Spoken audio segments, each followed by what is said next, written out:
Hello and welcome back to the Kickstarter Weekly, everyone. Today I'm going to be talking about games that are completing their funding from February 7th through the 13th. And before we get to those crowdfunding campaigns, first I'm going to talk about the 2 games that I've played since the last video.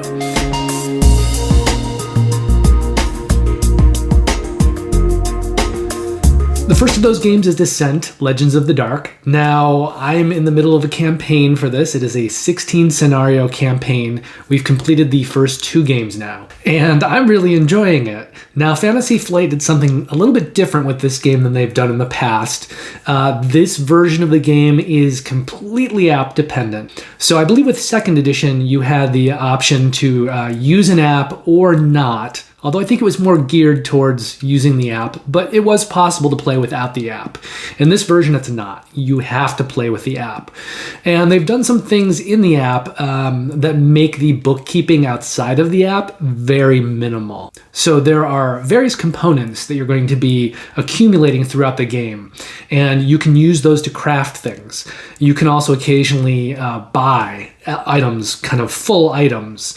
And everything that you do in the app, whether it's crafting, whether it's buying things, little choices like that, the app keeps track of all of that. So each time you go to start a new scenario, you're going to choose which characters you're playing with, and then you'll be able to choose from various types of gear, whatever is available for that character at that point, like whatever you've crafted and created and things like that. And so once you choose that, before you begin a scenario, you then will be able to go and take those cards, and then you'll be playing that scenario using the cards for that trinket or armor, weapons, things like that. So you're not actually keeping track of anything game to game. The app will do all of that. So you'll start a new scenario, you'll do the little load up screen, you'll choose kind of what you want to take with you. You'll take those items out of the game box and put them with the player mat, and then you're good to go. The dungeon crawling itself is a lot of fun, and it's done very piecemeal. So you're creating the terrain and things like that as you go. And because it's all controlled by the app, there's no way to flip forward in a scenario book and see what's coming. You don't know. So the app will literally tell you, add this floor tile now and put these pieces of furniture on the maps that you just put down. So over the course of a scenario, you're watching the dungeon and the different places that you're playing in slowly grow. So every time you start a scenario, you're on a small map tile, and then by the end of it, you've got this huge game board set up that's kind of been put together slowly over the course of the scenario. They also have this very cool box where you've got all the terrain that fits in the bottom of this giant cube of a box, and then everything else stores on top of that in sort of a separate box. It's kind of 2 boxes in one, really. And it's done that way so that once you've created all of the cardboard terrain and stuff like that, you can keep it set up in this lower half of the box. But it does mean that it takes up a lot of space. Now, it is very much a case when you're playing this game of, kind of exploring as you go and just killing everything that you can. I don't know if that will get old over time because you're not really doing that much from scenario to scenario. Not that much has changed so far. I'm only 2 scenarios in, so I'll be playing the 3rd scenario tomorrow.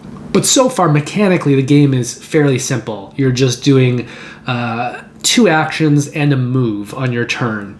And usually that involves either exploring or investigating various pieces of terrain or things that you might find in the dungeon, or fighting your enemies. There's also various kinds of processes that you can trigger, and again, those are book kept by the app, so you don't have to try to figure out how to adjust the damage if you're hitting them with an enfeeble or something like that. That's all done within the app. Now, my fiance Kristen does not love the way they've combined, a tabletop game with essentially a video game, because so much of it is in the app that it really does feel like you're half playing a video game, half playing a board game. And that's just the way that it is. Some people are going to love that. They're going to love having all of that bookkeeping taken care of for them. And some people are not going to like the dependency on technology. Now, I know that for me, this is a 16 game campaign. I'm not really sure where the replay is going to lie, because you are playing the same 6 characters in any campaign. And the way that they evolve the characters over the course of your campaign is fairly clever. All of the characters, whether you're playing that adventure with them or not, are going to upgrade at the same rate, other than specific gear that you craft for them. But in general, they're all going to kind of level up at the same time, get stronger at the same time, so that if you go through this playing one character and later you want to switch to another character mid-campaign, which you can do. In fact, the game even encourages you to play different characters every time you play it.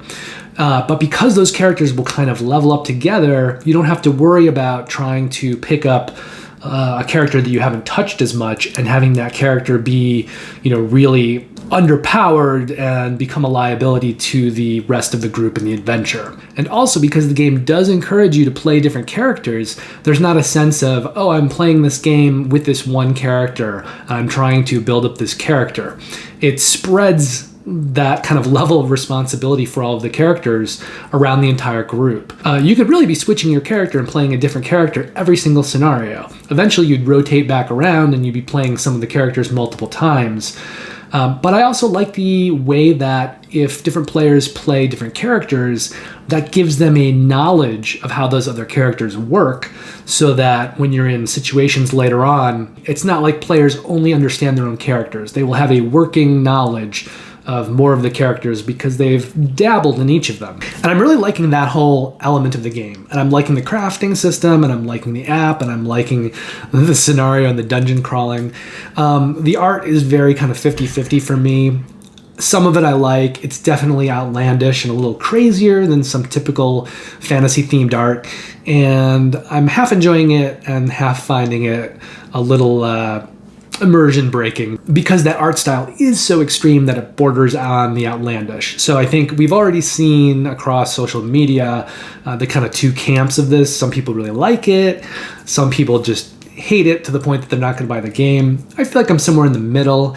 I think it's not my favorite art, but it's not really going to stop me from playing the game. And there are aspects of it that I enjoy as I play. All of that said, though, it would not have been my art of choice. But anyway, we are 2 scenarios through a 16 scenario campaign. I don't really have more feedback for you guys yet, other than I'm really enjoying it so far, and I'm enjoying getting to know the different characters and beginning to level them up. I'm sure that by the time I get deeper into the campaign, and certainly by the time I finished it, I'll have more of a definitive opinion on it. Right now, I'd probably score it around an 8.5, although there is a likelihood that the gameplay could get very repetitive. And by the time I finish the campaign, I may be able to see some of the limitations of the campaign and the limitations of replay within that campaign, so that score could come down. But right now I'm going to hold it at an 8.5. The other curious thing about this game is that the box itself says Act 1 on it. So it is very possible that they will put out a second and even a third box that will be their own acts. And this will be sort of a larger story told over several big box games. We'll have to see what happens with that. I also played Role Player Adventures this period. That is another campaign game. I'm much further along in that one, though. That has 12 scenarios, and we've completed the first 8 now. And I think we're both really enjoying that, and the story, and the sense of humor, and sort of the cleverness of the writing. But we are now 2/3 of the way through that campaign, and still, even though you're making narrative choices, it doesn't look to me like those narrative choices are going to lead to much different of a campaign. So if you were to replay it, I'm not seeing the ability in there to have much of a different adventure. Yes, you'll make some superficial choices. It may put you up more on certain tracks and down more on other tracks. You might get certain story endings that are a little bit different, but I don't think the campaign's going to feel that variable. So for me right now, I'm sitting with about a 7.5 for Role Player Adventures as a score.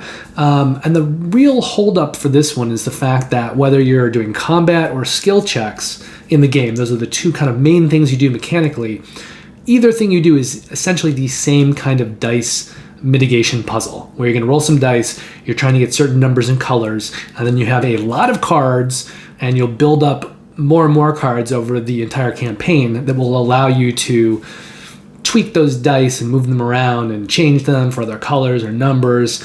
So that's really the whole game. You're using that kind of puzzle with the cards and the dice to do combats and skill checks, and then with those mechanics, you're going through a 12 campaign adventure.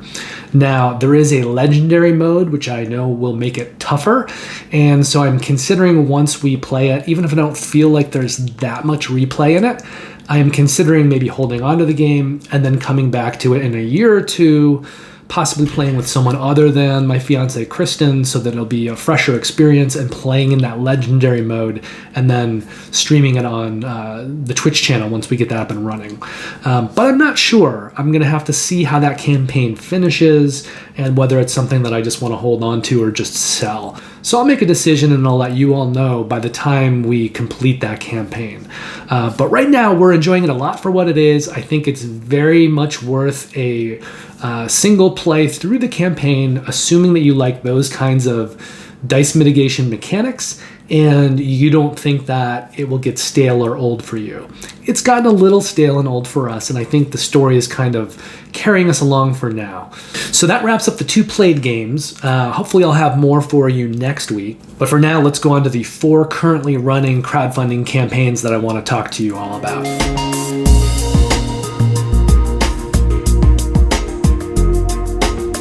So first up is Colab, and this had a minimum required funding goal of $30,000. It's currently sitting at $160,000, which is about 5.5 times that minimum required funding goal. It's set to complete its funding on Tuesday, February 8th. The game plays 1 to 4 players, so there is a solo mode.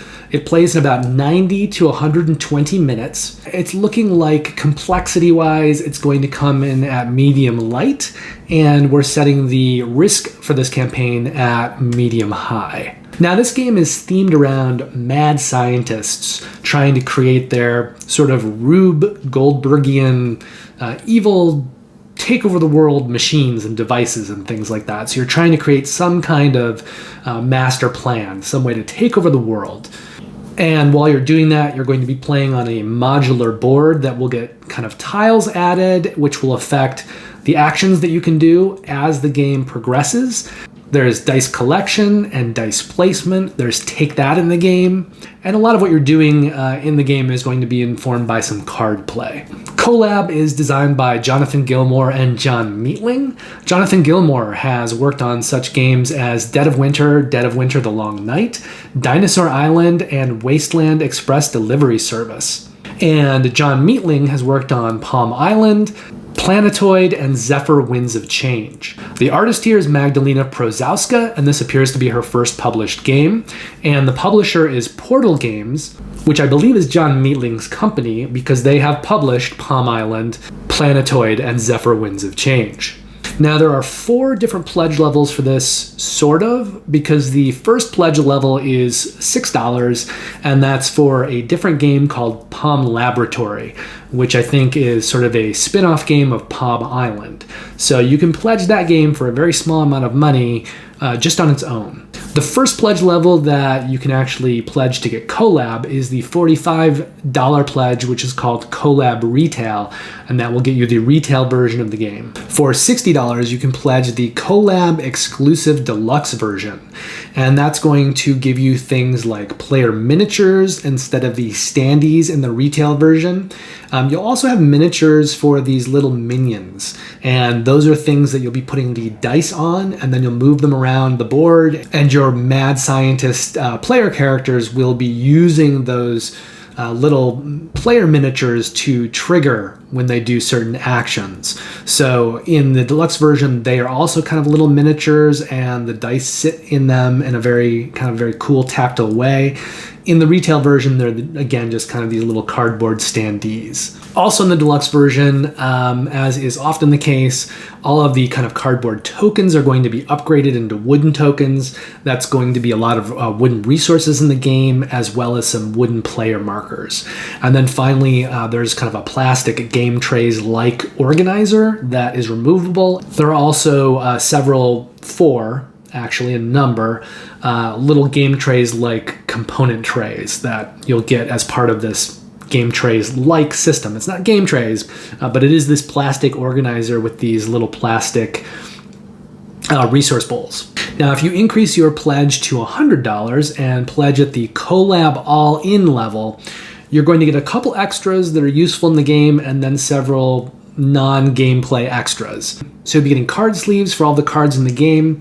You will get a set of 4 neoprene edge-stitched mats. Each of those 4 will have one of the 4 different characters on it, so one is specific to each character. Those mats also come with a 2-piece storage box, and then the items that you'll be getting that aren't really gameplay related are a Cthulhu cat-like plushie. So it looks kind of like a green cat, but it's got some tentacles here to make it look like a Cthulhu cat. And you'll also get a set of 6 art prints and the Palm Laboratory game. Now, if you want some of those items, but not all of them, if you want to pledge at a lower level and then add on some of those things to just get a few specific items, here's what they're going for as add-ons. So for $6, you can add on the game Palm Laboratory.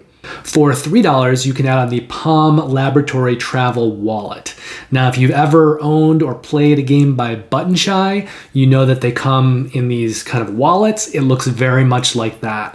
So if you buy the Palm Laboratory game, it actually comes in, I think, like a metal tin.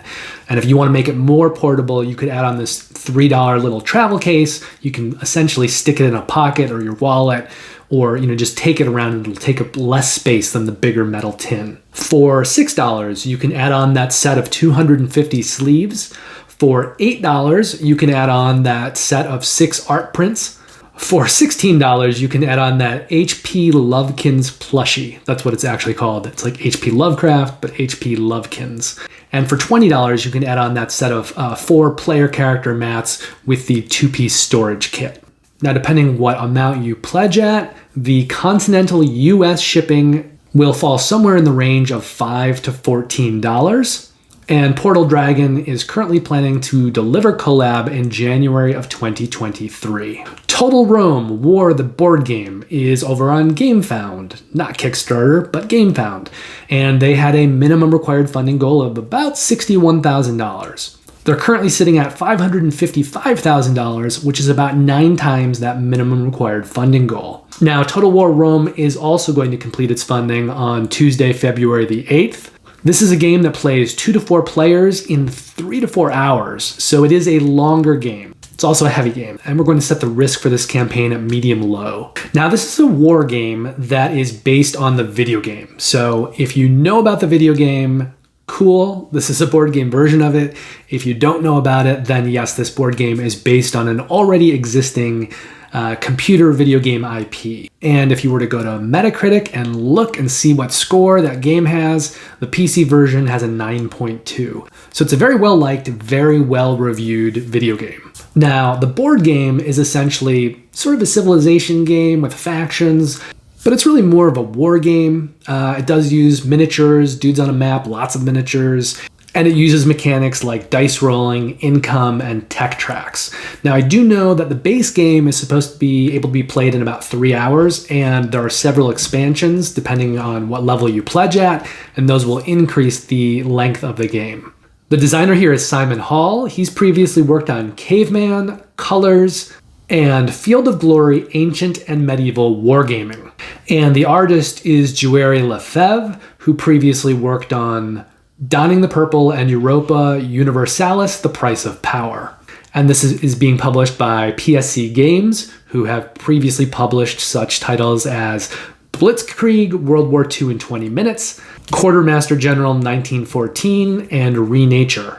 Now, for $85, you can get the Centurion Pledge, which is basically the base game. For $105, you can pledge at the Tribune level, which is going to give you the base game, and then add on the Faction Booster expansion. Now, that expansion is going to add on 8 more factions and their player boards and 440 plus unit cards. Now, in the base game, it comes with 4 factions. So essentially, adding on 8 more factions is giving you 3 times the number of factions that you would have in just the base game. For $221, you can pledge for the Deluxe Emperor Pledge. That will get you the base game, the Faction Booster expansion, metal coins, upgraded building miniatures, and then 3 more expansions. The Alexander expansion will add in 5 more factions along with their miniatures and a whole bunch more unit cards for those factions, as well as a new Eastern map board. The Battle Play expansion is giving you sort of its own mini game, this expansion. It comes with a battle board and 25 terrain tiles, and you can do little battles on this battle board outside of the game. If you just want to have little mini games where you're having your armies fight each other, you can do that. You can also incorporate it into the game itself. And then the Emperor expansion is going to add in a whole new game mode where players are going to be trying to take control of Rome, the city, to win the game, and 2 more factions. So depending what level you pledge at, you could end up with a total of 19 different factions. 4 plus 8 plus 2 plus 5. Now, if you want to do things piecemeal, get a lower level pledge, and then add on specifically just the items that you want. For $18, you can add on the metal coins. Also for $18, you can add on that building miniature upgrade pack.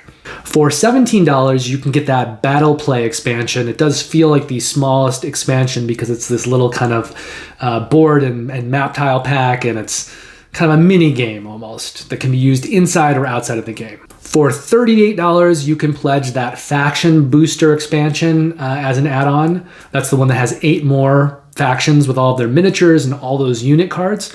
For $42, you can add on the Emperor expansion. And for $63, you can add on that Alexander expansion. Now, depending on what level you pledge at, continental US shipping is going to range between $16 and $19. And then finally, PSC Games is planning on delivering Total War Rome the board game in January of 2023. From there, we're going to leave Gamefound. We're going to go back to Kickstarter for La Granja Deluxe Master Set. Now, this campaign had a minimum required funding goal of $40,000. They're currently sitting at about $279,000, which is about 7 times that minimum required funding goal. This campaign will complete its funding on Friday, February 11th. The game plays 1 to 4 players in about 90 to 120 minutes. Now, the original La Granja had a complexity of heavy, so we're probably going to assume that that is the complexity level here. And we're looking at a low risk for this campaign. Now, La Granja sees players managing small farms, and this is a sort of redesign of a game that was previously printed in 2014. However, this is a Deluxe Master Set, so it's getting upgraded in a lot of ways, component-wise, just kind of design, and then with these modular expansions, which, by the way, are designed by such designers as Stefan Feld, Adam Kwapinski, and Andrei Novak. And if you're wondering what kind of mechanics are in this game, in the base game, it's things like area majority, drafting, hand management, tableau building, and variable player powers. So the 2 main designers here who worked on the main game, we're not including the designers of the little expansion modules, are Michael Keller and Andreas Odendahl. Now, Michael Keller previously worked on Agra, the original La Granja, and Solarius Mission, whereas Andreas Odendahl previously worked on Cooper Island, the original La Granja, and Solarius Mission. Now, there are 2 artists on this version of the game. The first is Agnesia Dobrawiecka, who previously worked on Between the Castles of Mad King Ludwig, Castles of Mad King Ludwig, and Saloon Tycoon. The other artist is Zygmunt Umgelter, who previously worked on Tawantin Siyu the Inca Empire, Tekenyu Obelisk of the Sun, and Yedo Deluxe Master Set. And this is being published by Boards and Dice. Their 5 most popular games that they've published are The Networks, and then a bunch of T games, Tawantin Siyu the Inca Empire, Tekenyu Obelisk of the Sun, Teotihuacan City of Gods, and Trismegistus the Ultimate Formula. Now, this one's a little simpler pledge-wise. You've got 2 pledge levels. For $69, you can pledge La Granja, which is going to get you this new version of the game. However, if you want a bigger version of the game, for $169, you can pledge La Granda, which is going to get you a bigger board, most components that are 30% bigger. So the version of the board that comes with the La Granja game is a little bit smaller than 2 feet squared. So a little smaller than 2 feet on each side. If you get the La Granda version, each side of the board is going to be bigger than 3 feet. So it's not quite doubling it. There are a few different add-ons that you can add on as well. For $8, you can add on a sleeve pack that will sleeve all the cards in the game. For $12, you can add on the donkey pen, which is going to give you these meeple donkeys along with a cardboard pen that you can keep them in. Now, there are donkeys in the game. They're kind of a resource. Getting this add-on will make it more easy for the players to kind of eyeball the donkeys that they've used and keep track of them during the game. So it's a cosmetic thing, and there is some function to it, but it's not essential. And then finally, for $29, you can add on metal coins and metal victory points. It's all one package. So it's going to include 30 metal coins and 55 metal victory points. Whichever version you get, continental US shipping is being estimated at $12, and Board and Dice is planning on delivering Granja Deluxe Master Set in December 2022. Finally, let's talk about Skate Summer. Skate Summer had a minimum required funding goal of $20,000. They're currently sitting at $47,000, which is a little under 2.5 times that minimum required funding goal. They are also going to complete their funding on Friday, February 11th. Now, this is a game for 2 to 5 players. It plays in about 45 to 60 minutes. I'm going to guesstimate the complexity on this one at medium light, and we're going to set the risk on this campaign at low, because it's Pandasaurus Games, and they've produced a lot of games, both through Kickstarter and just through retail channels. Now, this is a skateboard-themed game, and it's got a lot of color in the game, and depending on which version you get, you may also get a very colorful skateboard miniatures, which look really cool. And it's going to use mechanics like dice rolling, different dice movement, die icon resolution, set collection, pusher luck, and simultaneous action selection. So this game is designed by Randy Riemann, who is a first-time designer. The art is by Pape Inc. This appears to be Pape's first published game, and it's being produced by Pandasaurus Games. And they've published games like Dinosaur Island, The Mind, Silver and Gold, Tammany Hall, and Wasteland Express Delivery Service. Again, there's not too many pledge levels to track for this one. There's just 2. For $50, you can get the retail version of the game, and for $70, you can pledge the special edition of the game. Now, that special edition of the game is going to come with skater miniatures, so you'll get 5 skater miniatures for the characters in the game. However, you're also going to get 3 more characters, and each of those characters will also come with its own miniature. So with a special edition, you're getting 8 characters that you can play instead of 5, and you're getting miniatures for all 8 of those characters. The other big upgrade in that special edition is, often these kinds of games, the cardboard gets upgraded to wooden tokens, and all the resources are wooden. In this game, there are these translucent acrylic tokens. So in the special edition, everything is translucent, this kind of red translucent token. Now, there's no shipping that's been specifically estimated here, but Pandasaurus has just gone on record in saying that they're trying to keep the shipping below $25. That really doesn't say too much, because a lot of shipping prices are variable all over the world. $25 for a game of this kind in the United States is actually enormous shipping. I mean, it's about half of the retail version of the game and a third of the special edition. So I'm not so happy that all they've done is given this very general estimate, which is not at all broken down by region. And I think because of that, you are taking a little bit of a risk when you pledge this, because you don't know what the shipping is going to be. And by the time you pledge and they take your money, they're still not going to have announced that yet. So I like Pandasaurus a lot as a publisher, and I have a lot of trust in them, but I don't know if this is the best way to go about it. I would expect that for US shipping, continental US shipping, that the shipping should be no more than half that $25, but with everything that's going on right now with global shipping, we just don't know. And they could easily come back and say, yeah, it's going to be $25.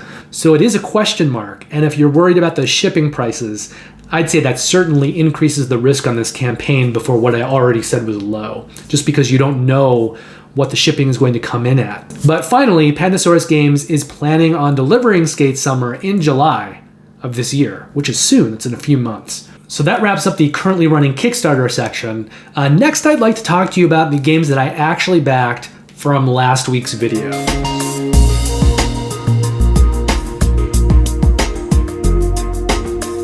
So if you remember, I talked about 4 different games: Final Girl Season 2, Marvel Zombies, a Zombicide game, White Hat, and Yucatan. So part of me really wanted to back Marvel Zombies, but as is usually the case with CMON games, they just added on so much stuff and it got bigger and bigger with a higher price tag, and then you throw in shipping for this monstrosity of a game. And if you want to get everything, you're going to be looking at a pledge with shipping probably in the $700 or $800, maybe even a little bit higher, but just too rich for my blood. So as much as I kind of wanted to get that, I very much did not want to pay that exorbitant price or have to deal with all those boxes. So for me, it was a curiosity that became a no. I do have one CMON game that I've pledged on Kickstarter, which still hasn't showed up, that they were somewhat involved in. But other than that, I'm still kind of waiting for my big CMON game to pledge. And I think part of that is because those campaigns do get so big and so bloated and so expensive.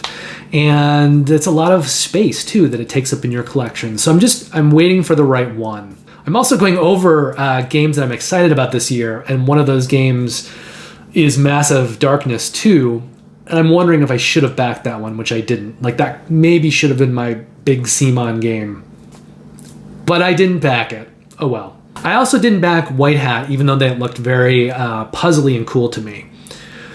So I did back Final Girl Season 2, and I did crazily go all in on it. So I bought all of the first season, all of the second season, all of the extras. I think the only thing I didn't do is I didn't pledge at the Epic all-in level, so I'm not getting those mystery boxes and a couple other little kind of cosmetic add-ons. But I got the next highest pledge, which was basically everything else. So when that shows up, I hope I like it. And if I find the luck in that game annoying, I'm going to have an enormous Final Girl pledge to sell on the secondhand market. But I'm hoping that I like it. Certainly got a lot of variability in it when you combine like all the different films with the villains, with the locations. And I've heard a lot of good chatter about it. So I'm hoping I love it. I also pledged Yucatan, which I was very much kind of on the fence with, because I did pledge Kemet Blood and Sand a year or two ago. I think it showed up this past year. I've played it. I don't know if Kemet's my game. And this is sort of the third game in that series. So why did I pledge Yucatan? Well, it was even more simple than Kemet. And I think Kemet bothered me a little bit because it was too simple. It's kind of an area majority game, and I like all of the upgrades that you're doing, but it just comes back to being an area majority game. And I think I want Kemet to be even more Euro-y than it is. But I need to go back to it and play with more of the stuff and kind of give it more chances. And so when I was looking at pledging Yucatan, I thought, God, do I want to pledge another game that is maybe not Euro-y enough for me? And then I kind of flipped back the other way. And I thought, you know what? Yucatan is it's poker. It's basically like you're playing poker, but you've got all these miniatures. So when you're kind of placing your bets in terms of what's going to happen in a round and kind of the simple action of what temple you're going to go to or what combat you're going to engage in, and then you're just throwing out this crazy miniature into the mix to sort of sweeten your pot in terms of the strength of your hand, right? You see where I'm going? Like, there is this comparison to poker. It's you're just kind of putting miniatures in instead of cards. But I kind of brought myself back around when I thought about it that way. Like, oh, this is just poker. And I do like the theme for it and the different kinds of miniatures that you're going to be seeing in that. And I thought, I'm just going to look at this as like poker with miniatures and kind of a smaller game in scope that's going to have all these cool minis and you can bring out and play it relatively quickly. So I pledged for that reason, and when it comes, I'll have to see if it works for me on that level, or that could be another game that I end up selling. But for now, we're giving Yucatan a chance. And sadly, Marvel Zombicide, I mean, that just has such a big price tag, it was easy to cut it. And White Hat was kind of the other way. It was a very cheap game. I could have pledged it for $20, I think with shipping, maybe $30, $35. And it does have like a nice little puzzle to it, but you can't pledge everything, so I went with those other two.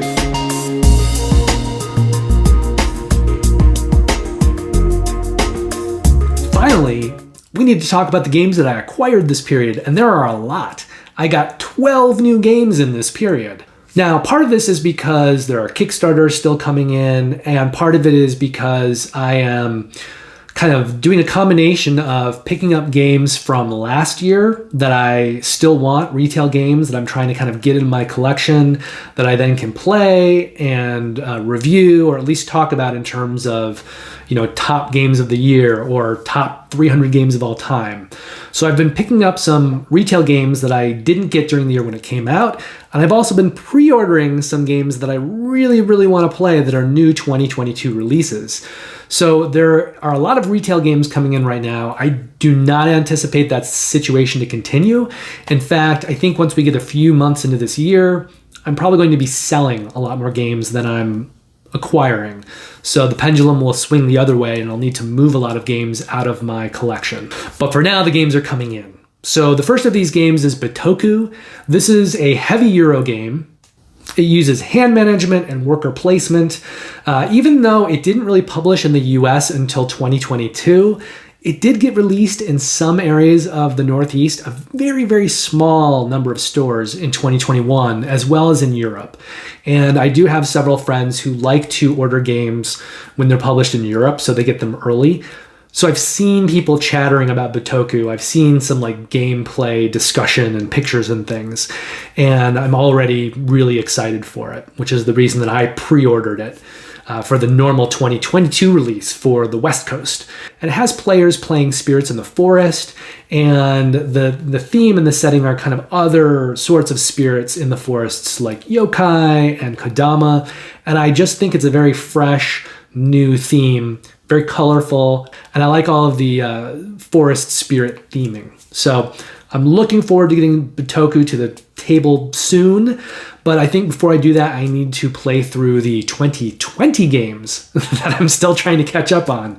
And I still have 16 of those left to play. So before I can get to Bitoku, I need to play out my 2020 games, get my best 30 games of 2020 video series done, and then eventually I'll be cycling back around to Bitoku. But I want to play it so badly, it looks amazing. I also got in Cape May, which is from Thunderworks Games, who does Role Player. It looks to be more of a medium light kind of a game, and you're on this area of the Jersey Shore.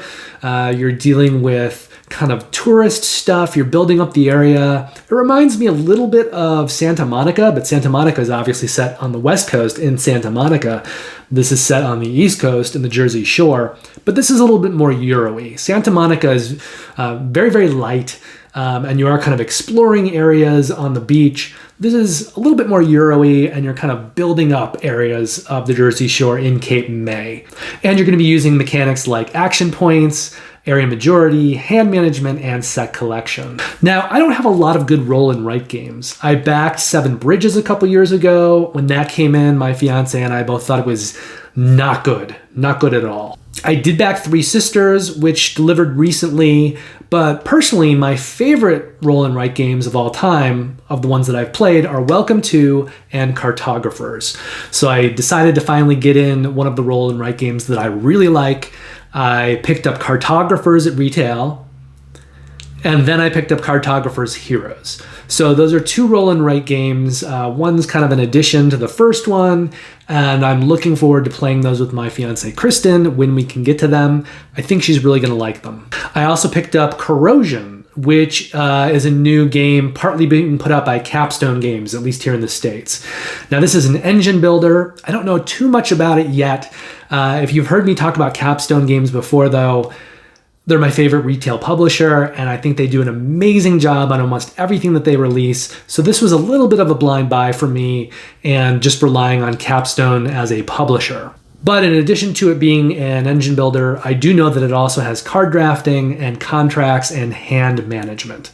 And I do know that as you're using cards or resource cards in the game, they will corrode. So you're trying to kind of keep up with your corroding resources and to keep the engine that you've been building from sort of corroding and falling apart. So that engine that you're building will not only need to be constructed, it will also need some maintenance work over the course of the game. And I think it's an interesting concept, and I'm curious to see how it plays. And as I said, it's Capstone, so a bit of a blind buy. I also picked up Lions of Lydia, which I passed on Kickstarter last year. I usually don't like to pick up Kickstarter games at retail because I like to get all of the things, and I don't like it when a game is missing expansions or components or things like that.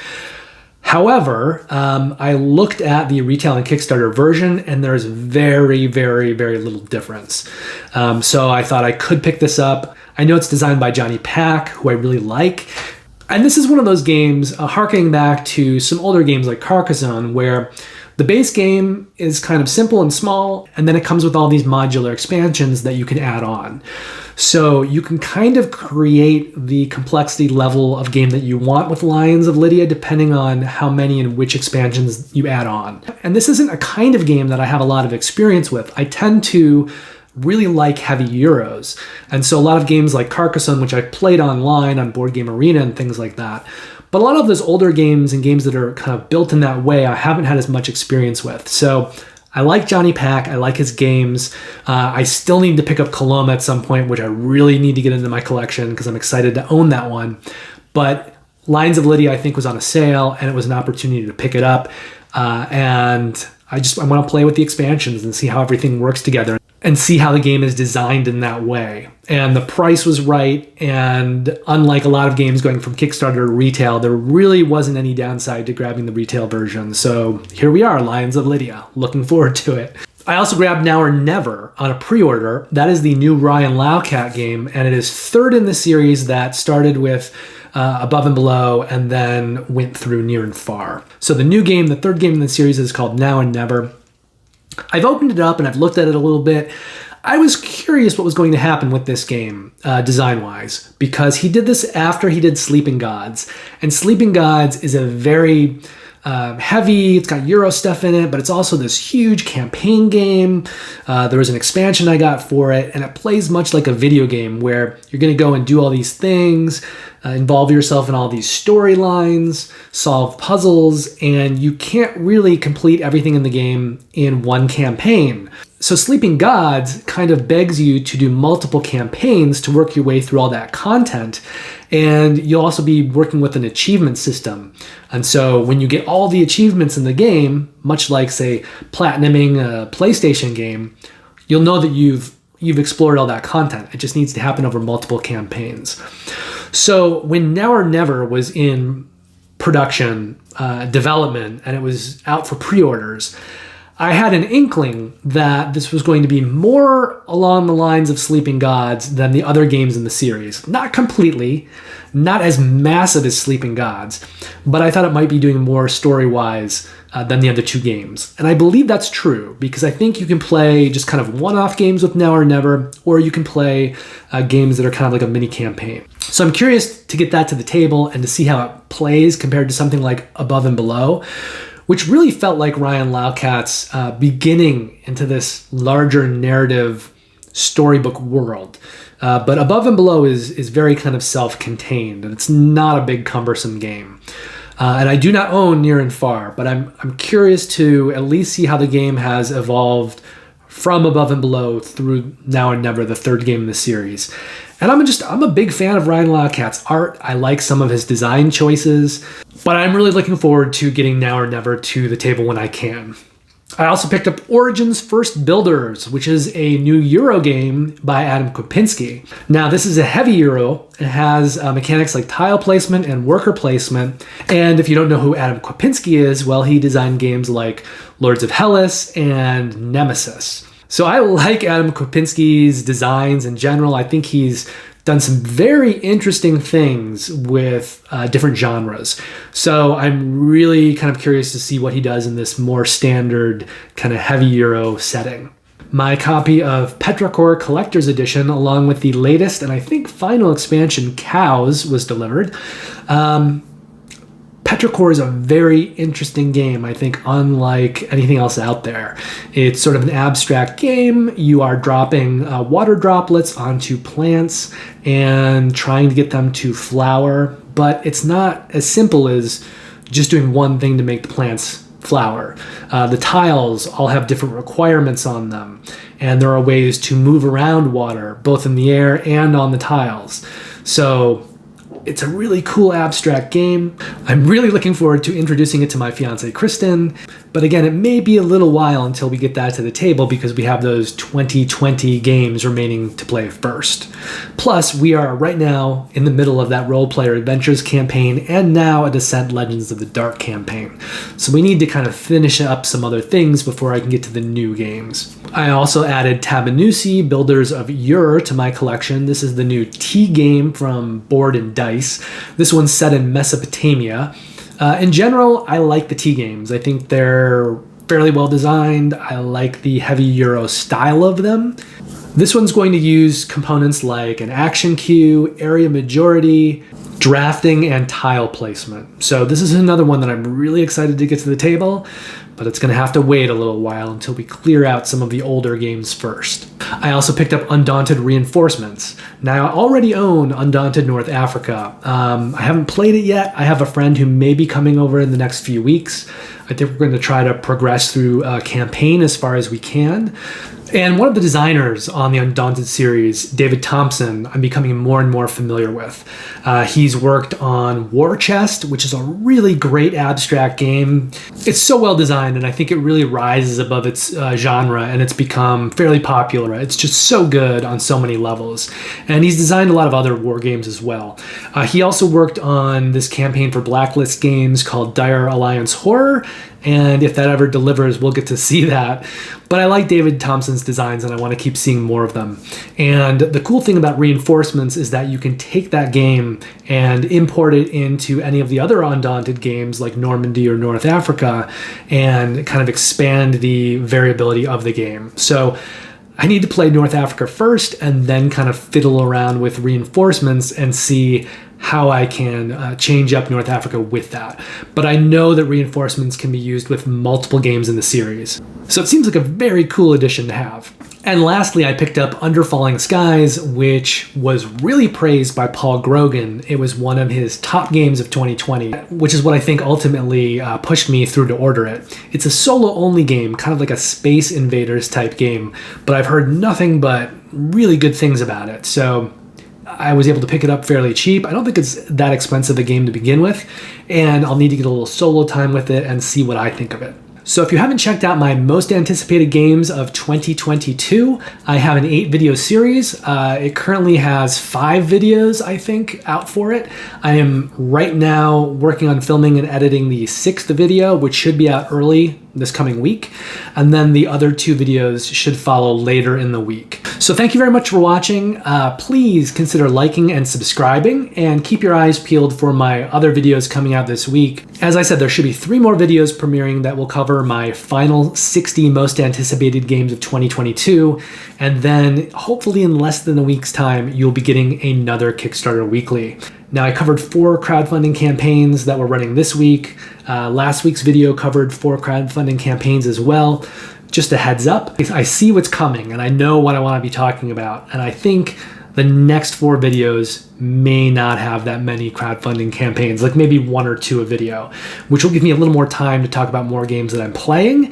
And as soon as I finish that video series with the games of 2022, it's going to free up a lot more time to play games. So hopefully by the time the next Kickstarter Weekly comes out, I'm going to be playing a lot more games and catching up on those 2020 games and working towards putting out my top 30 games of 2020, which will likely premiere maybe in April.